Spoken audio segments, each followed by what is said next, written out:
Eli hei vaan kaikille netissä ja katsoo tämän materiaalin myöhemmin. Eli meillä on tämmöinen vaalikampanjastarttipaneeli tänään 15.3. Helsingissä. Meillä on panelisteina tänään Kristina Andersson, Tero Koskinen, Gunta Krumina ja Jon Sundell. Ja osa kysymyksistä ja keskustelusta käydään englanniksi, koska Gunta on globaalista Women in Artificial Intelligence-järjestöstä. Mutta aloitetaan esittäytymällä, eli mikrofoneja voi sitten ojentaa vierustoverille, mutta jos me otetaan vaikka Kristinasta senkin takia, että mä oon 2,5 vuotta tehnyt kvanttialgoritmia gradun ja tulevan väitöskirjan tarkoituksiin ja oon enemmän syventynyt siihen kvanttilaskennan matemaattiseen puoleen ja siihen, miten kvanttialgoritmit käyttäytyy mitta-avaruudessa. Jos Kristina esittelee itsensä. En nyt oikein kehtaa sun seurassa edes sanoa sanaa kvanttilaskinta, mutta olen onnistunut koodaamaan Bell State ja IBM kvanttikoneella, että se on ehkä jonkunnäköinen saavutus, mutta mä oon kasvatustieteilijä taustaltani.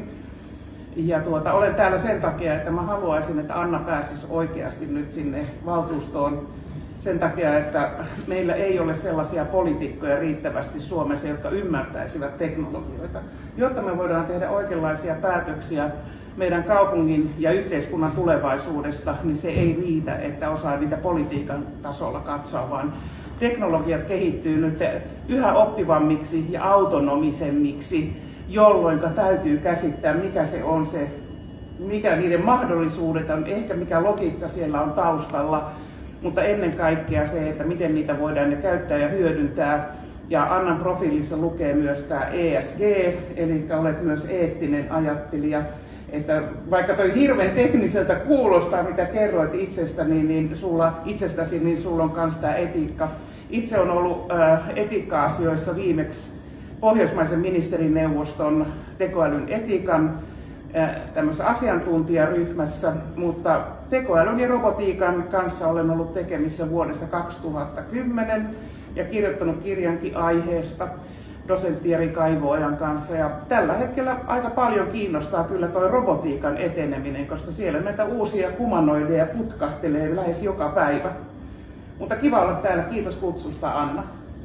Kiitos Kristina. Laita Tero, ei ollut äsken mikki päällä, mutta mä sain tuon kontaktin vihreiden Heidi Anttilan kautta, joka on tehnyt 24 vuotta THL:ssä uraa, ja hän nimenomaan sanoi mulle, kun hän kuuli, että meidän firma tekee siis sekä kvanttiteknologiaa että keinoälyä, ja nimenomaan humaania keinoälyä, mistä mä pidin puheenvuoron siellä puoluekokouksessa, mutta sain Heidin kanssa kautta tämän Kristinaa, ja mä oon katsonut myös näitä Kristinan postauksia, että robotiikkaa on tulossa isosti niin kuin terveydenhoidon alalle myös, mutta sitten mitä tulee tähän datan käsittelyyn, niin toi Heidi Anttila ajatteli myös, että THL voisi enemmän osallistaa niin kuin firmaa tekemään keinoälysovelluksia terveydenhuoltoon.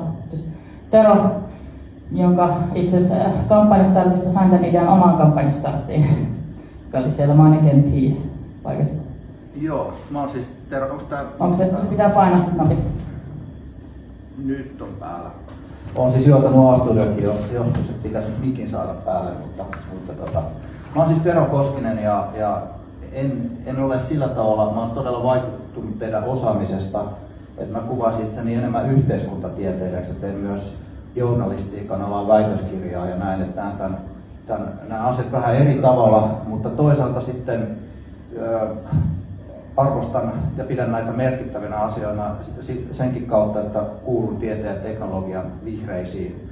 Eli tämän tyyppinen näkökulma on itse asiassa erittäin vahvoilla vihreissä. Ja tämä yhdistys, tämä tieteen ja teknologian vihreät on aika vaikutusvaltainen yhdistys ja merkittävästi niin kuin linjaa tätä vihreää ajattelua tällä hetkellä. Ja just tämän tyyppistä osaamista tarvitaan tässä poliittisessa toiminnassa. Odotan mielenkiinnolla, että minkälaisia kysymyksiä tulee. Jos tulee kovin matemaattisia, niin niistä en ehkä selviä, mutta jos tulee jotain yhteiskuntaan liittyvää, niin niistä helpommin. Tämän tiedonhuoltovarmuuden näkökulma on mulle silleen tuttu, että mä 8 vuoden ajan tuin mediayrityksiä, suomalaisia mediayrityksiä varautumisessa. Ja siihen liittyy myös se, että medialla on tällainen jos ajatellaan epistemologiasta taas, joka menee sitten filosofiaan ja tuonne yhteiskuntatieteiden puolelle myös ja osittain, niin tämmöinen niin kuin episteminen turvallisuus on mun yksi näkökulma. Ja sitä, että on tärkeää, että on olemassa instituutioita, jotka tuottaa luotettavaa tietoa, jotta silloin pystytään tehdä oikeita päätöksiä tietoon ja tutkittuun asioita, niin kuin perustuvia päätöksiä ja myös äänestyspäätöksiä ja muita. Ja tietysti tämä kysymys ja nämä asiat, mitä nyt tänään mistä keskustellaan, niin ne liittyy myös tähän problematiikkaan. Mutta jatketaan tästä ja annan nyt sitten puheenvuoro seuraavalle, että puhuu koko iltaa. So, Gunta is someone I met at Jogi Poikola's campaign start, and I understand you're from Latvia, and you have been working for the Global Organization of Women in Artificial Intelligence. So, if you would like to present yourself shortly, so that everyone can get to know you and your expertise. Yeah, as Anna mentioned, I'm from Latvia. My name is Gunta Kruminen, and I'm apologizing that I can't speak in Finnish. I understand Finnish, but don't speak that well. And yeah, women in AI have been one of areas where I lately have been involved a lot. But I have a bit also more other backgrounds. My first education was engineering, biotechnology, and chemistry, and then I studied business also. And I have been working also in journalistics, so quite a wide range of things. And plus I'm also in another association in Systems Change Finland. So I would say that systems lens, like looking from systems perspective, is one of things that led maybe to see these things in perspective. Everything that happens in politics, in economics, in science, in AI as well. So I am trying to, when I'm looking at things that are happening, I always like look through that lens, that understand how things influence each other, how, let's say, AI, what it's going to be when we are talking about different things that are coming and how it will influence all our society and economics and politics, then you should see that these bigger relationships between things, and that helps me look at these things from wider perspective. So that's my point. Yeah, and women in AI, I think it's very important that we have also women, because when you go to many events, technology events, also AI events, if it's like general, then maybe 30% there are women, but it means that all the decisions that are taken will be taken from the perspective of people who don't maybe think of all the society, and it's very important to have all these voices there. It's how I see it. Thanks. You can pass on the same mic. So Jon Svardell, who just published Coexist, maybe 1 year ago, but there is a sequel coming, and that made a big impression when I first saw it. You visited also Lähiradio as our guest to explain about the book, and that was one of the best episodes, I think, of Lähiradio. So if you want to tell a little bit more about yourself. Sure. Mä vaihdan takaisin suomen kielelle.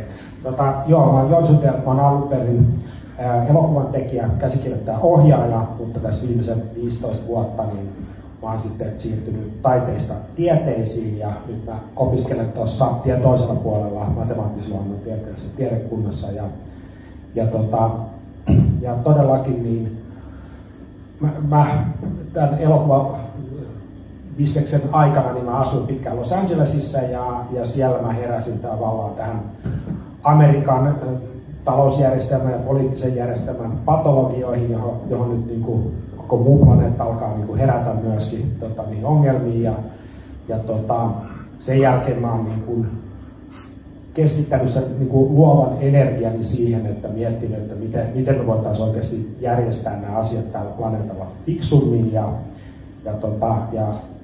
sitten lähtenyt sitä kerimään, aloittanut sen niin kuin ihan tällaista niin luonnontieteellisestä perspektiivistä, että evoluutio on ikään kuin tämä isompi konteksti, ja sitten miten tämä fyysinen maailma, fyysinen todellisuus toimii, ja miten me oikeasti voidaan elää tällä planeetalla paremmin, ja siitä sitten kirjoittanut kirjan ja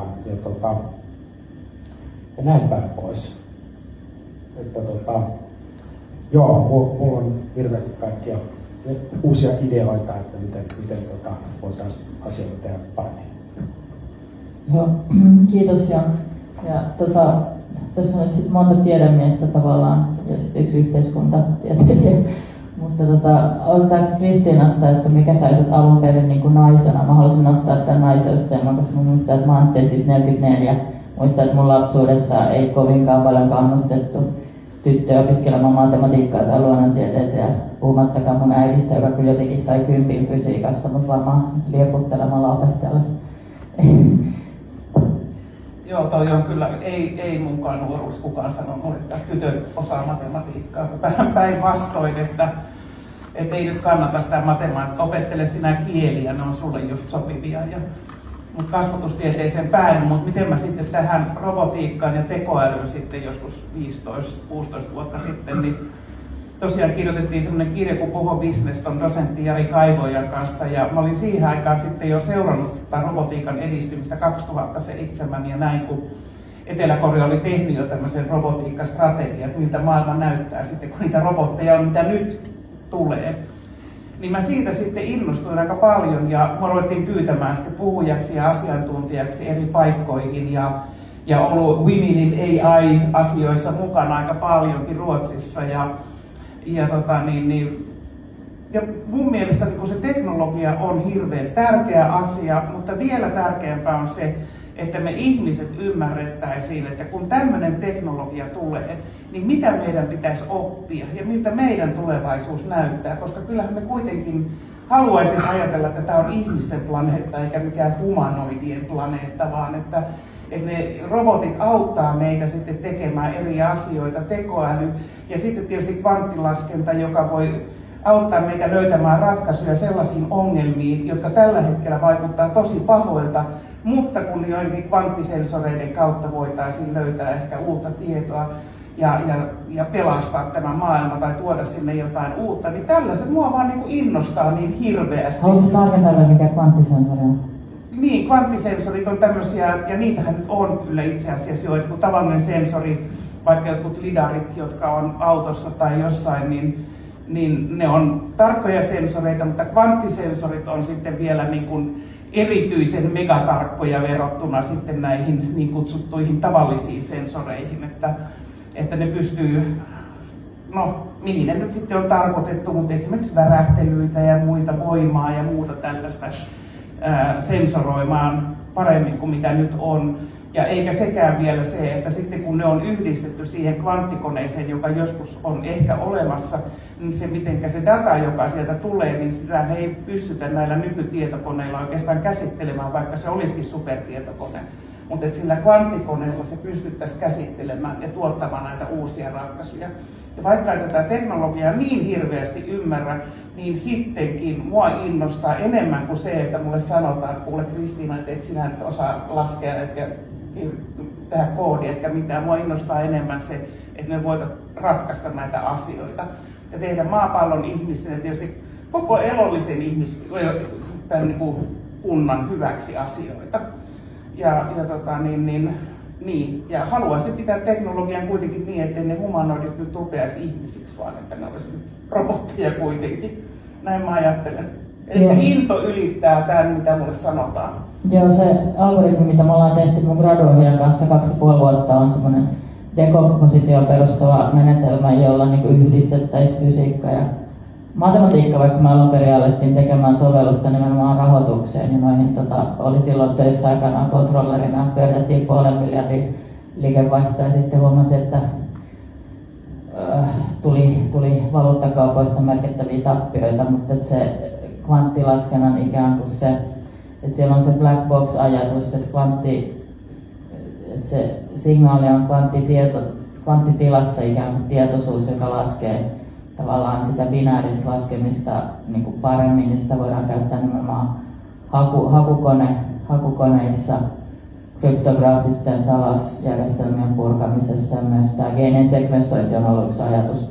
Mulla oli aikanaan ensimmäisessä synteesi-radio-ohjelman vieraana jaksossa Leo, joka oli ollut CERNissä fyysikkona. Silloin toi poikkitieteellisyys tuli isosti koska mun täti, jonka itse asiassa syntymäpäivä on tänään 15.3.